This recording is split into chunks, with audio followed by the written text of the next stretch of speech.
करीबन 13 बूथ घूम आया और 2 बूथ ऐसे थे, एक बापी का, एक झेरा का, जो विधानसभा क्षेत्र दौसा में पड़ता है, संसदीय क्षेत्र दौसा का एरिया है।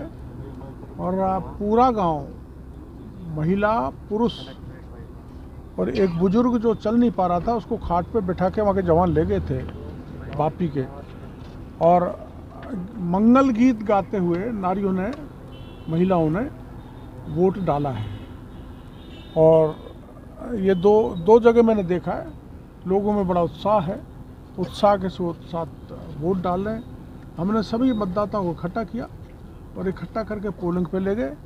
इससे दूसरे बूथ जो भी देखेगा इसको इलेक्ट्रॉनिक चैनल्स पर, सोशल मीडिया पर, उसको उत्साह मिलेगा, प्रेरणा मिलेगी, ताकि सभी बूथों पर वोट डाले जाए और वोटिंग परसेंटेज बढ़े। डॉक्टर साहब वोट हो गया? मैं वोट देने जा ही रहा हूँ मेरे गांव के। मतदाता लोकतंत्र का सबसे बड़ा पर्व है। लोकसभा का चुनाव देश में और दुनिया का सबसे बड़ा लोकतंत्र है, इसलिए अधिक से अधिक लोगों को अपने सारे काम छोड़ के भी वोट डालना चाहिए, क्योंकि ये वोट देश के भाग्य का फैसला करेगा। दौसा विधानसभा में एक ऐसा मतदान केंद्र जहां वोट का बहिष्कार किया हुआ, क्या कहेंगे उन लोगों को? बीगास में बीगास का मामला मेरे को अभी 4-5 दिन पहले सामने आया था, और वो बहिष्कार इसलिए किया है कि उनका पंचायत में कहीं दूर लगा दिया।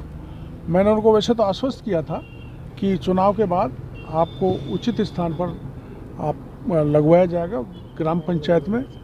और अब वो एक उनको ऐसा नहीं करना चाहिए, वोट बड़ा अमूल्य होता है। और उनकी बात प्रशासन ने भी सुन ली थी, प्रशासनिक अधिकारी भी गए थे मेरे से भी, मैं भी उनसे मिला था। मैंने कहा था, लेकिन उन्होंने बहिष्कार कर दिया। वोट का आगे बहिष्कार नहीं हो, उनकी समस्या का समाधान सरकार से करवाएंगे। हमको ERCP दी और देश की सबसे बड़ी लंबी सड़क दिल्ली से मुंबई दी, और गरीबों का उत्थान किया मोदी जी ने, और विश्व पटल पर देश का मान बढ़ाया, और नारी शक्ति अधिनियम लाए। इसलिए महिला, मैं भी 2 जगह जाके आया हूँ जहाँ सब मतदाता एक साथ गए थे, बापी गांव में, झेरा गांव में, और एक साथ मंगल गीत गाते हुए महिला और पुरुषों ने वोट डाले थे। ये शुभ संकेत है कि भारतीय जनता पार्टी जीतेगी, और केवल दौसा से ही जीतेगी। सारी सीट राजस्थान से 25 की 25 सीट मोदी की जोड़ी में। राज्य की जनता डालती है। लेकिन कारण क्या है कि मोदी जी की जो लक्की होना चाहिए बीजेपी के लिए, कांग्रेस उसको उनके लिए यहाँ 2 साल में लक्की मान रही है। ये तो एक तुक बैठाने वाली कोई भी बात हो सकती है। उसको किसी भी उसमें कहा जा सकता है कि वो लक्ष्य से काम नहीं चल जाता, कर्म करना पड़ता है। और कर्म और काम विकास जो मोदी जी ने किया है, हम सपने में भी नहीं सोचते थे चंबल का पानी दौसा की धरती पर आ जाएगा, भिवाड़ी हरियाणा के बॉर्डर तक चला जाएगा। हमने सपने में भी नहीं सोचा था कि दिल्ली से मुंबई तक की देश की सबसे बड़ी सड़क बन जाएगी। सपने में भी नहीं सोचा था कि अगर पाकिस्तान को हिमाकत करेगा तो अंदर एयर स्ट्राइक करके आतंकवादियों को मार आएंगे, धारा 370 हो जाएगी, CA लागू हो जाएगा, नारी शक्ति बंधन जैसा कानून ले आएंगे।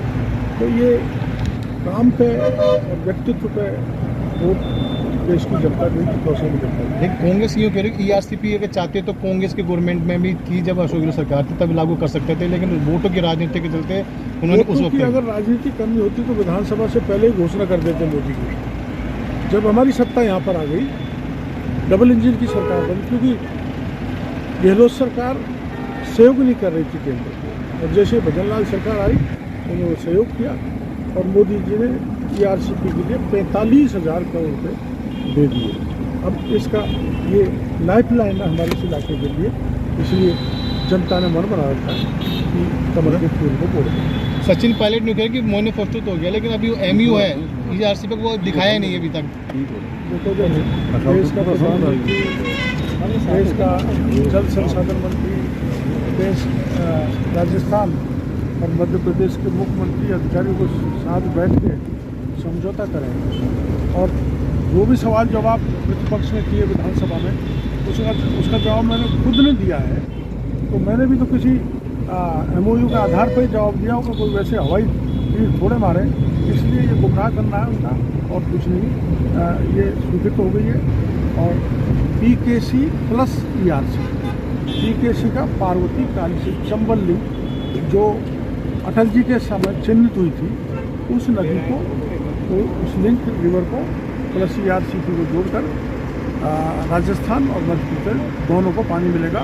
हमारे यहाँ 2,10,000 हेक्टेयर भूमि सिंचित होगी, 80,000 भूमि जो सिंचाई हेतु स्टेबलाइज होगी, इंडस्ट्रीज़ के लिए 25% पानी मिलेगा और बाकी सभी गाँव पीने का पानी मिलेगा। तो हमारी तो वैभूति बढ़ेगी। मैं जहाँ आप मेरे से बयान दे रहे हो, ये 10-20 साल बाद गुड़गांव बन जाएगा, इतना विकसित होगा, उद्योग लगेंगे, IIM आएगा, विश्वविद्यालय बनेंगे, IIT आएगी और किसानों की वैभूति बढ़ेगी। तो यानी सचिन पायलट जो MU के नाम पर गुमराह कर रहे हैं लोगों को? हाँ, पूरी तरह से गुमराह कर रहे हैं। सचिन पायलट खुद उस दिन हाउस में बैठे थे, जब मैं जवाब दे रहा था। ऐसा ही अगर उनको शक था तो मेरे से क्वेश्चन करते, मैं जवाब देता।